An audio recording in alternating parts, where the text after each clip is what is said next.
Hi everyone, this video is going to be a simple tutorial covering how I edit my etude videos for YouTube and create content for Instagram. I've received a few questions about how I put everything together, so I wanted to take you through my process and show you a few things I've learned about making video content. By the end of this video, you'll know how to create a new project, sync your audio and video, choose an aspect ratio optimized for your social media platform, and add sheet music to your video. We're going to be using Final Cut Pro for this tutorial. It's definitely not mandatory to use this software. I'm sure that you can do everything I'm going to talk about in Adobe Premiere or whatever software that you use. I am only going to focus on video for this tutorial, but if you want to see my thoughts on recording audio, check out this video I made all about recording the French horn. With all that out of the way, let's get started.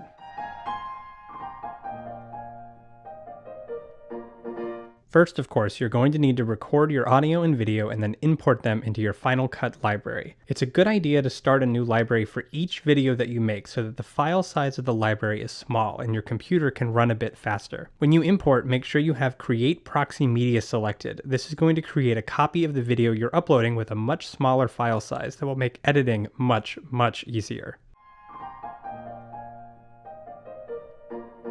If you record your audio through your camera, you can skip this next step, but if you made any edits to the audio in a digital audio workstation or record your audio and video separately like I do, you're going to need to sync the video and audio files. Luckily in Final Cut Pro, it's as easy as selecting the video and audio clips, right-clicking and selecting Synchronize Clips. Make sure Use Audio for Synchronization is selected and let Final Cut Pro do all the work. Now for the best results, you will need to have recorded your audio at a sample rate of 48 kHz. If you use another sample rate, the audio will be mostly in sync, but you may need to make some corrections throughout the timeline, especially for longer videos. As far as I know, the synchronization feature is exclusive to Final Cut Pro, so if you're on another program, you'll need to do it the old-fashioned way by lining up the audio waveforms in the timeline.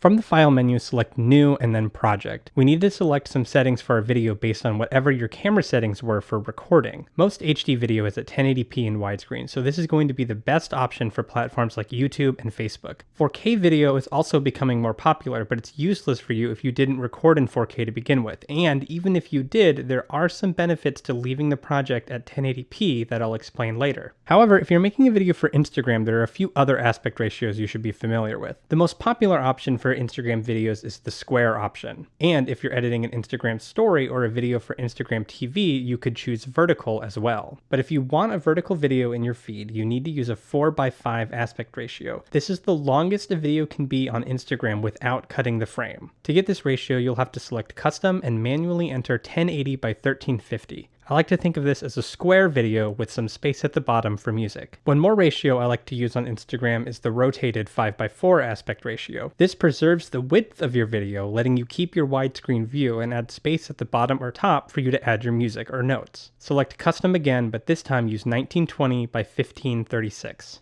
We'll also need to set a frame rate for the video project. It should match whatever frame rate you recorded your video at, which is likely going to be 30 frames per second or 60 frames per second. For this project, we'll make a square video at 30 frames per second.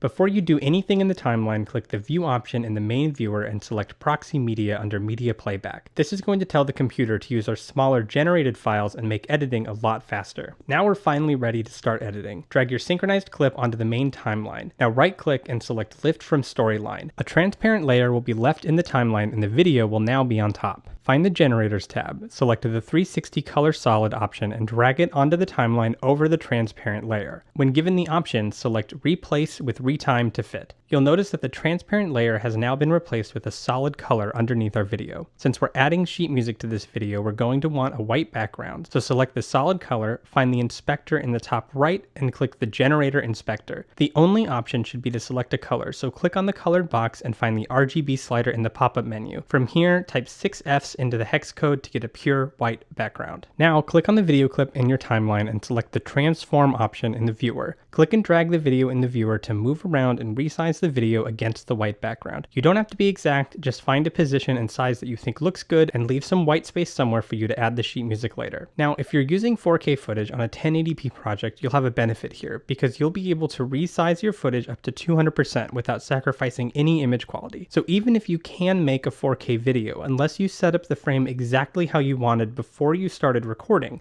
you'll have a lot more freedom to edit if you keep the project at 1080p.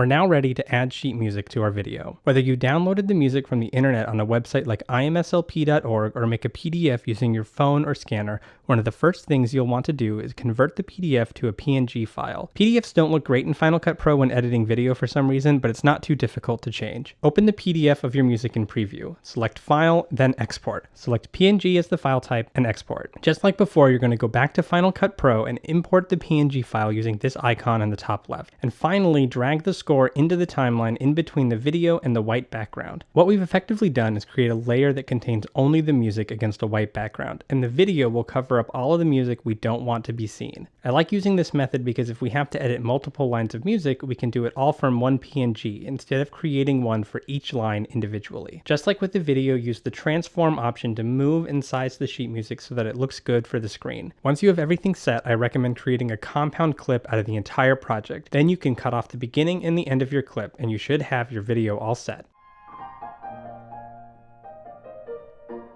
Making minor changes, but once you're happy with the result and watched it all the way through in the viewer, select the project in the browser on the left and click the Share button in the top right. Select the option for Master File. This is the export window that will let you name your file and choose how you want it to be saved, including the file type, compression, and file size. To choose how you want the video to be exported, click the Settings tab. For most videos, you'll want to select video and audio for the format, which will create a .mov file. Then under Video Codec, you can select whatever you want, but the most efficient codec with the best quality and smallest file size for your purposes will probably be H.264. However, if you are uploading to Instagram, especially Instagram TV, you will need to upload a .mp4 file. Instagram TV will only let you upload a .mp4, and there is an odd glitch that can happen in the regular Instagram feed that causes .mov files to play without audio or not at all on some Android devices. But we're not going to worry about that and just use the .mp4 file type. To generate that file, under Format, select Computer. The codec should automatically switch to H.264. Click Next and name your video if you haven't already. Click Save to start exporting your video. Once it's finished, you are all set to upload.